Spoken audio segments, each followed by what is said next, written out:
अखिल भारतीय नाथपंथी समाजाचा भव्य राज्यव्यापी वधूवर पालक परिचय मेळावा संपन्न। दिनांक 1 सप्टेंबर 2024 रोजी नाशिक येथील बळी मंदिराशेजारी शुभमंगल कार्यालय पंचवटी येथे नाथपंथी समाजाचा भव्य राज्यव्यापी वधूवर पालक परिचय मेळावा संपन्न झाला।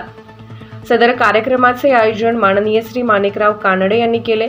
महाराष्ट्र गीताने कार्यक्रमाची सुरुवात झाली। कार्यक्रमाचे उद्घाटन परमपूज्य कैवल्य मूर्ती श्री 1008 धर्मचार्य संत श्री भगवान महाराज माऊली आणि परम आदर्श श्री 1008 महामंडलेश्वर शिवानंद महाराज अवधूत यांच्या हस्ते करण्यात आले। कार्यक्रमाच्या प्रमुख उपस्थितीमध्ये ॲडव्होकेट गजानन जाधव, आदिनाथ लेवे, मीनाथ लेवे, श्री अरुण इंगळे, योगी चंद्रपाल सिंह, श्री देवीदास लाड, श्री सोमनाथ धायडे, श्री गजानन इंगळे, श्री चंद्रकांत देवगुणे, प्रकाश आहेरकर, श्री योगेशजी बर्वे, आदिनाथ टिळेकर, कांचननाथ धायडे, श्री चंद्रकांत धोंगडे, श्री श्याम पवार, श्री नामदेव पवार यांनी उपस्थिती लावली। कार्यक्रमाचे संयोजन श्री जालिंदरनाथ कानडे, श्री रोहित कानडे, श्री संदीप महाले, श्री प्रकाश सूर्यवंशी, श्री गणेश जोगी, चेतन कानडे, श्री सुशीलकुमार शिंदे, श्री प्रकाश बर्वे संपर्क प्रमुख, श्री नेमनाथ, श्री चावड, श्री मनोज जोगी, श्री देव गुरडिया, श्री दुर्गा शंकर योगी, श्री ज्ञानेश्वर लाड, श्री गोविंद पवार, श्री गोरखनाथ जाधव, श्री राजू पवार, श्री संदीप अभंग, श्री मोहन आहेरकर, श्री मेमीनाथ कोतवाल, श्री महादेव कोष्टी, प्राध्यापक श्री योगेशजी बारहाते यांनी मोलाचे कार्य केले। कार्यक्रमासाठी नाशिक, अहमदनगर, छत्रपती संभाजीनगर, मुंबई, सातारा, उस्मानाबाद, अमरावती, जळगाव, धुळे, अकोला, कोल्हापूर, सोलापूर, पुणे, महाराष्ट्रातील कानाकोपऱ्यातून मान्यवरांनी आणि समाज बांधवांनी मोठ्या संख्येने हजेरी लावली होती। मान्यवरांचा सत्कार संयोजकांनी शाल, बुके आणि श्री गोरक्षनाथ मूर्तीचे स्मृतिचिन्ह देऊन सन्मानित केले। अनेक मान्यवरांनी आपले मनोगत व्यक्त केले। कार्यक्रमाच्या अध्यक्षांनी समाजाच्या विविध कार्यक्रमांची माहिती देताना पुढील वर्षापासून सामुदायिक विवाह सोहळा देखील आयोजित करणार असल्याचे स्पष्ट केले। ॲडव्होकेट गजानन जाधव यांनी कायदेविषयी मोफत मार्गदर्शन करणार असल्याचे कबूल केले। श्री चंद्रकांत देवगुणे यांनी वधूवरां निवडताना कोणती काळजी घेतली पाहिजे या विषयावर मार्गदर्शन केले। कार्यक्रमाचे उत्कृष्ट सूत्रसंचालन सौ मनीषा बागुल यांनी केले, तर आभार प्रदर्शन श्री अरुण इंगळे यांनी केले। कार्यक्रम यशस्वी करण्यासाठी सौ भाग्यलता जाधव, सौ संगीता पवार, डॉक्टर श्री व सौ चव्हाण आणि स्थानिक समाज बांधवांनी मोलाचे कार्य केले। स्नेहभोजनानंतर पसायदानाने कार्यक्रमाची सांगता झाली। आदेश आदेश आदेश। माझं नाव प्रभू रामदास पवार, राहणार अहमदनगर। माझं ग्रॅज्युएशन कंप्लीट झालेलं आहे। ऑनलाईन अर्ज भरायचं काम करतो मी सेतू कार्यालयामध्ये आणि माझा मंथली पगार आहे 35 ते 40 हजार पर्यंत पडतो। जन्म तारीख आहे 15/4/1992। Mobile number 8698761361। आदेश आदेश। नमस्कार, माझं नाव गोविंद शामराव पवार। मी लातूर जिल्हा माझं शिक्षण ग्रॅज्युएशन पूर्ण आहे। मी टीचर या क्षेत्रामधून। त्यानंतर मी इलेक्ट्रिक व्हेकल टेक्निशियन म्हणून जॉब करते पुणेमध्ये, MG मोटर्समध्ये।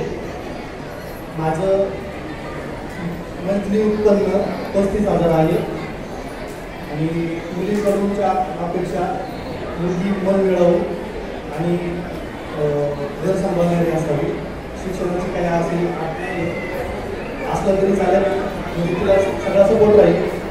घरातून नोकरी करायची असेल, जॉब करायचा असेल, सगळं तिला हे राहील, सपोर्ट राहील माझ्याकडे आणि घरच्यांच्याकडे। तर धन्यवाद।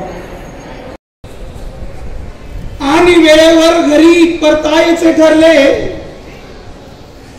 आणि माय बापाहून झाली लेक अभ्यासू।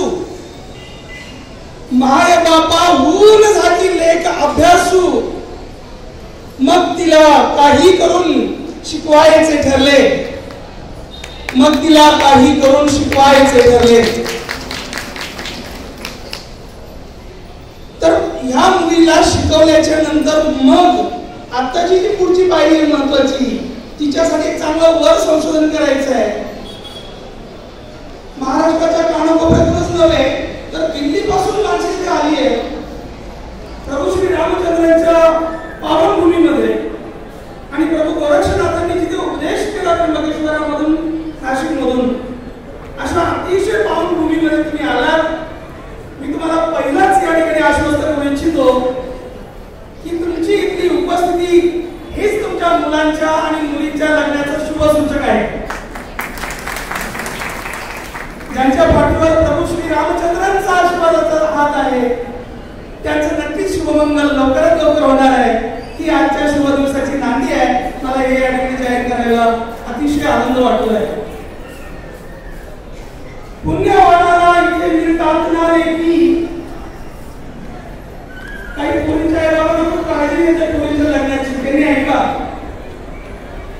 पुण्यवानाला इथे मिळतातणारे की थेट स्वर्गातून अवतरतातणारे की थेट स्वर्गातून अवतरतातणारे की आणि लेख भाग्याची म्हणा हसतात नाले की त्या नसू दे या घराला काय मग किंमत झोपडीचे देवधर करतात नाले की कोण देते ही समज या दोन डोळ्यांना माय बापा पाहुणी शिकतात नाले की आणि मागताना 4 पैसे शिक्षणासाठी चेहरा हसरा किती करतात नाले की आणि झोपताना दृष्ट काढा. मुलींच्या आई बाबांनी ऐका. झोपताना दृष्ट काढा रोज लेकीची लाख नजरांशी किती लढतात नाले की. आणि या मुलींच्या लग्नाचं वय झाल्याच्या नंतर आपल्याला चिंता सतायला लागते की आता हिला चांगला वर कुठे मिळेल. आणि आपला जो समाज आहे या समाजाचं एक वैशिष्ट्य असं आहे की आपण शिक्षणाचं बोट फार उशिरा पकडलंय. आता साहेबांनी म्हटलं की अगोदर तुम्ही शिक्षण घ्या त्यातून पुढे चला. आपला समाज अजूनही मागासलेला आहे. कित्येक सगळी माणसं कित्येक मुलं अजून शिक्षणापासून वंचित आहेत. सुराज्य मराठीसाठी प्रतिनिधी श्याम पवार, राजूर.